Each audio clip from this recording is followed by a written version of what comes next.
political parties that are now finished. They are done.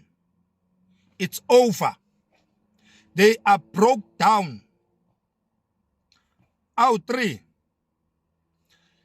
National elections aka 2024 abezoqeda ngama political parties ayi-3 eSouth Africa. First political party that is over, that is finished, is ANC. It is done. It has been swallowed by the big shark, which is called DA. The second political party that is done, finished, is IFP. The death of Umntwana kaPhindangene Mangosuthu Buthelezi, and the joint venture that have done by Ubabu Hlabisa, IFP, with the DA. The DA have swallowed the IFP. IFP is done. Iphelile. Ama national elections ezayo. There will be no more such a thing called IFP. The third political party that is finished, done, is NFP. That so-called political party is done, is finished. You will never hear, you will never see that political party anywhere. Ama national elections ezayo, you won't see the political party called NFP. These 3 political parties have been swallowed by EDA. Aphelile. Into ezokwenzeka manje kusela amagama kuphela alama political parties. Nina abantu ekade niwavotela ke ngo2024, be careful kuma elections alandelayo. Ningavotela amagama wodwa. Because ngo2024 benitshela ukuthi nivotela ama political parties. Kanti anazo ukuthi nivotela ukudla kweDA. Phelile ngeANC. Ngifuna ukunitshela ngabantu ekumele nibaqaphele. Nibaqaphele labantu ekuthiwa ama-analyzers, ama-political analysts. Be careful of those people. Be careful of abantu abathi ba-analyzer isintu sikaZulu. Be careful of those people.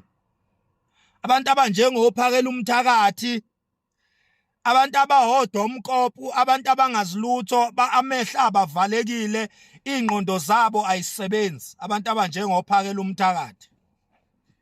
Be careful of such people because bakwi-public space, banezwi emphakathini, kodwa imqondo ayisebenzi kubo, amehlo abavalekile.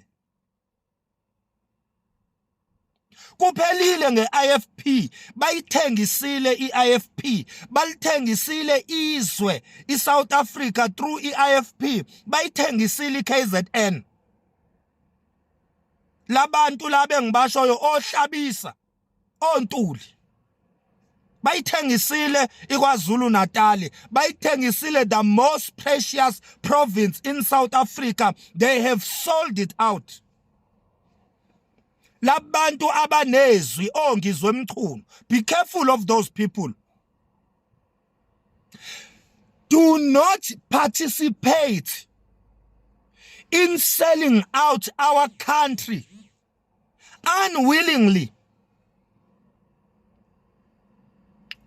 Ungayi ngokuthanda umuntu ugcina ungasaboni noma senihlangene ngokuthengisa izwe lethu. Ongizwe emchunu ophakela umthakathi obabuhlabiswe IFP obabuntuli lo osekuthiwa unikezwe isikhundla sobundunankulu eKZN bayithengisile iSouth Africa neKwaZulu Natal. They have sold it out. Bayithengisile IFP. IFP, it belongs under DA as we speak. ANC is belonging under DA as we speak. NFP have been sold out to DA as we speak. There is no more IFP, NFP, ANC. No more. Finish. Over. They have been sold out to DA.